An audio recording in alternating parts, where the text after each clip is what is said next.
अंजलि जी जान लगाकर राघव सिंह राजपूत के केस को तो जीत जाती है, लेकिन अब पद्मा का क्या होगा? क्योंकि चंद्रभान ठाकुर ने पद्मा के पीछे गुंडे लगा दिए हैं ताकि वह पद्मा को मार सके। और पद्मा को मारने का एक ही मकसद है, ना रहेगा बांस ना बजेगी बांसुरी। क्योंकि पद्मा की वजह से ही इतना बड़ा कांड हुआ है, तो पद्मा को मिटाना तो बनता है। और चंद्रभान ठाकुर एक नर्स को पैसे दे देगा और उस पैसों के लालच में आकर वह नर्स पद्मा को मारने तक के लिए रेडी हो जाएगी। और आने वाले एपिसोड के अंदर हम देखने वाले हैं कि पद्मा की मौत हो जाएगी। और जब अंजलि को पता चलेगा कि पद्मा की मौत का कारण और कोई नहीं बल्कि चंद्रभान ठाकुर है, तो अंजलि चंद्रभान ठाकुर के साथ कुछ ऐसा करने वाली है जिसे देखने के बाद आपके भी होश उड़ जाएंगे। तो आखिर अंजलि ने चंद्रभान ठाकुर के साथ ऐसा क्या किया, आइए जानते हैं आज के एपिसोड में।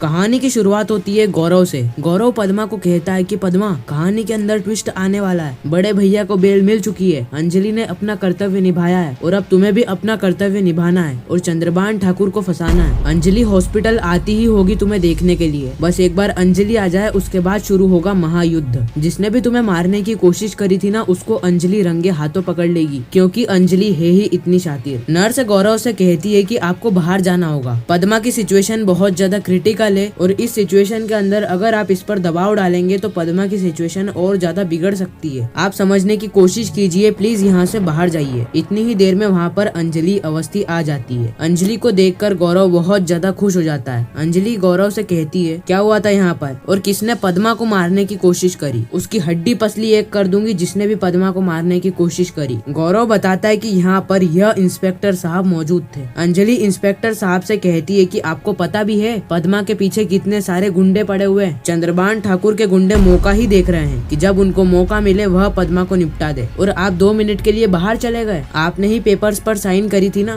आप ही ड्यूटी पर आए थे ना, तो अब क्या हुआ आपकी ड्यूटी को? निभाइए अपनी ड्यूटी। क्या आपको यह सारी चीजें करने के लिए चंद्रभान ठाकुर ने कहा है? खैर, आप हमें क्यों बताएंगे। अंजलि कहती है कि पद्मा की बातें सोशल मीडिया पर आंख की तरह फैल रही है। पद्मा का मर्डर करना है, पद्मा का मर्डर करना है। लोग पद्मा के पीछे पड़े हुए हैं और सबसे पहले अगर कोई पद्मा को मारना चाहता है तो वह है युवराज सिंह ठाकुर और उसके बाद चंद्रभान ठाकुर। इन दोनों की ही मिली भगत पद्मा को मारना चाहती है। लेकिन आप तो इंस्पेक्टर साहब है और आपका फर्ज यही बनता है कि आप पद्मा को सारी ही दुविधाओं से बचाएं। लेकिन आप तो पद्मा को और ज्यादा दुविधा में डालते जा रहे हैं। इतनी ही देर में वहाँ पर पंकज पुरोहित आ जाता है। पंकज पुरोहित अंजलि से कहता है, क्या हुआ है यहाँ पर? किसने पद्मा को मारने की कोशिश करी? अंजलि कहती है कि आपके ही एक पुलिस हवलदार ने अपनी ड्यूटी सही तरीके से ना निभाकर एक चोर को अंदर आने दिया, एक मर्डरर को, जो कि पद्मा का मर्डर करने के लिए आया था। वो तो गौरव ने पहले देख लिया, इसलिए वह इंसान वहाँ से भाग गया। लेकिन अगर वह इंसान मेरे हत्थे चढ़ जाता ना तो मैं उसकी चटनी बना देती। और आप पंकज पुरोहित सर, आप कटघरे में खड़ा होकर यही कह रहे थे ना कि राघव सिंह राजपूत ने ही मर्डर करने की कोशिश करी है। तो अभी राघव सिंह राजपूत थोड़ी आए थे पद्मा को मारने के लिए। पद्मा को मारने के लिए तो कोई और आया था। अब तो आपका शक दूर हो चुका है ना कि राघव सिंह राजपूत ने नहीं मारा है। पंकज पुरोहित कहता है कि मेरे को मेरी इन्वेस्टिगेशन पर पूरा भरोसा है। मैं मेरी इन्वेस्टिगेशन करता रहूंगा, भले आपको जो करना है वो कर लो। मेरी इन्वेस्टिगेशन नहीं रुकेगी और इन्वेस्टिगेशन करना मेरा काम है और मैं इन्वेस्टिगेशन कर रहा हूँ। आप मुझे मेरा काम मत सिखाइए और मैं आपको आपका काम नहीं सिखाऊंगा। अंजलि कहती है कि मैं एक क्रिमिनल लॉयर हूँ और मेरे को क्रिमिनल पहचानना आता है और मुझे पूरी तरीके से पता है कि क्रिमिनल कौन है। बस एक छोटी सी हिंट मिल जाए, उसके बाद मैं कोर्ट के अंदर पूरा ही खुलासा कर दूंगी कि क्रिमिनल और कोई नहीं बल्कि चंद्रभान ठाकुर है। पंकज पुरोहित कहता है कि आपको जो प्रूफ करना है वो प्रूफ करो, लेकिन अभी यहाँ से जाओ क्योंकि मेरे को अभी इन्वेस्टिगेशन करनी है। अंजलि कहती है कि मैं भी यहाँ से नहीं जाऊंगी क्योंकि मैं भी एक लाचार इंसान के साथ खड़ी हूँ। पंकज पुरोहित कहता है कि जिसे आप लाचार इंसान कह रही है ना, वह कोई लाचार इंसान नहीं है बल्कि वह मर्डरर है और राघव सिंह राजपूत तो आपके पिताजी है, इसलिए आप उनका साथ दे रही है। अंजलि कहती है कि भले ही वो मेरे पापा हो, लेकिन उन्होंने गुनाह किया है तो किया है, उनको सजा मिलेगी तो मिलेगी। लेकिन मुझे यह भी पता है कि राघव सिंह राजपूत बेगुनाह है। राघव सिंह राजपूत पद्मा का मर्डर कर ही नहीं सकते। उनके अंदर इतनी क्षमता ही नहीं है, इतना साहस ही नहीं है कि वह पद्मा का मर्डर कर दे। पंकज पुरोहित कहता है कि अभी आप यहाँ से बाहर जाइए। मैं आपसे हाथ जोड़कर निवेदन करता हूँ, आपसे विनती करता हूँ। अंजलि और गौरव वहाँ से चले जाते हैं। फिर पंकज पुरोहित डॉक्टर से पूछता है कि जब यह सारी चीजें हुई थी तो आप कहाँ थे? डॉक्टर साहब कहते हैं कि मैं दूसरे केबिन में पेशेंट को चेक करने गया था और इतनी ही देर में यह सारा ही कांड हो गया। और अगर सही समय पर गौरव सिंह राजपूत नहीं आते ना तो अभी पद्मा की जान भी जा चुकी होती। इंस्पेक्टर पंकज पुरोहित डॉक्टर से कहते हैं कि मेरे को सीसीटीवी फुटेज चाहिए, बस एक सीसीटीवी फुटेज ही है जो कि मेरे को सही राह तक पहुंचा सकता है, सही मुजरिम तक पहुंचा सकता है। और आप एडवोकेट अंजलि अवस्थी को फुटेज नहीं देंगे डॉक्टर साहब, इन्वेस्टिगेशन करना पुलिस का काम है और वह एक लॉयर है, और अगर आपने मेरे को सीसीटीवी फुटेज नहीं दिया तो मैं यह केबिन को सील कर दूंगा। डॉक्टर साहब कहते हैं कि मैं आपको सीसीटीवी फुटेज तो दे दूंगा। पंकज पुरोहित कहते हैं कि बहुत बढ़िया, अब मुझे सीसीटीवी फुटेज दो, अभी मुझे इन्वेस्टिगेशन करना है और यह पता लगाना है कि आखिर असली मुजरिम है तो है कौन। इस और पूरा ही राजपूत परिवार भगवान के सामने बैठकर प्रार्थना कर रहा होता है कि राघव सिंह राजपूत को बेल मिल जाए। राघव सिंह राजपूत बेगुनाह है और राघव सिंह राजपूत को बेल मिलनी चाहिए। महक कहती है कि भगवान, केस तो अंजलि अवस्थी लड़ रही है जिसके लिए इम्पॉसिबल काम भी पॉसिबल है, तो मेरे पापा को केस प्लीज प्लीज प्लीज जिता देना। पूरा ही राजपूत परिवार एक दूसरे से बातचीत करने लगता है कि बहुत देर हो गई, अभी तक अमन भैया घर नहीं आए, अभी तक ना ही अंजलि भाभी आई है, ना ही गौरव भैया आए हैं और ना ही सबसे मेन राघव सिंह राजपूत आए हैं। क्या अंजलि ने राघव सिंह राजपूत को बेल दिलवा तो दी होगी ना। सभी लोग भगवान से हाथ जोड़कर प्रार्थना करते हैं कि प्लीज भगवान राघव सिंह राजपूत को बेल दिलवा देना। महक भगवान से कहती है कि भगवान आज फादर्स डे है और फादर्स डे के दिन मैं भगवान से यही प्रार्थना करती हूँ कि मेरे को मेरे पापा मिल जाए, प्लीज भगवान पापा को घर लेकर आ जाओ। उसी समय वहाँ पर एडवोकेट अंजलि अवस्थी, गौरव और अमन आ जाते हैं। यह तीनों ही लोग पूरे परिवार को कुछ नहीं बताते। पूरा ही परिवार यह सवाल पूछता है कि पापा कहाँ हैं, राघव सिंह राजपूत कहाँ है, लेकिन अंजलि किसी को भी कुछ नहीं बताती है। और इसी के साथ यह खूबसूरत सा एपिसोड यहीं पर ही खत्म हो जाता है, इस ट्विस्ट और सस्पेंस के साथ कि आगे क्या होने वाला है। खैर, आने वाली स्टोरी के अंदर हम देखने वाले हैं कि चंद्रभान ठाकुर एक नर्स को 50,000 रूपए देगा और 50,000 रूपए देने के बाद यह कहेगा कि असली गोली से नकली गोली को एक्सचेंज कर दो, और वह फेक गोली अगर पद्मा खा लेती है तो पद्मा की मौत हो जाएगी। और वह नर्स जब गोली बदलेगा तो वह चंद्रभान ठाकुर को फोन करेगा और चंद्रभान ठाकुर को फोन करके वह कहने वाला है कि आपका काम हो गया है चंद्रभान जी, अब बस 15 मिनट के अंदर आपको गुड न्यूज मिलने वाली है। पद्मा की मौत की उल्टी गिनती शुरू हो चुकी है और जल्द ही पद्मा मौत के घाट उतर जाएगी। बाकी चंद्रभान ठाकुर को यह नहीं पता था कि अंजलि सारी चीजों को देख लेगी। अंजलि ने पहले से ही वहाँ पर एक औरत लगा रखी है जो कि सारी चीजों की निगरानी कर रही है और वह औरत अंजलि को सारी चीजें बता देगी, जिसके बाद अंजलि पद्मा की जान बचाने के लिए सफल भी हो जाएगी। और फिर अंजलि चंद्रभान ठाकुर के साथ कुछ ऐसा करने वाली है जिसे जानकर आपके भी होश उड़ जाएंगे। तो आखिर अंजलि ऐसा क्या करने वाली है, यह सारी चीजें हमें देखने को मिलेगी आने वाले एपिसोड में। बाकी आपको यह वीडियो कैसी लगी नीचे कमेंट करके जरूर बताना। मिलते हैं किसी नेक्स्ट इंटरेस्टिंग वीडियो में, जब तक के लिए गुड बाय।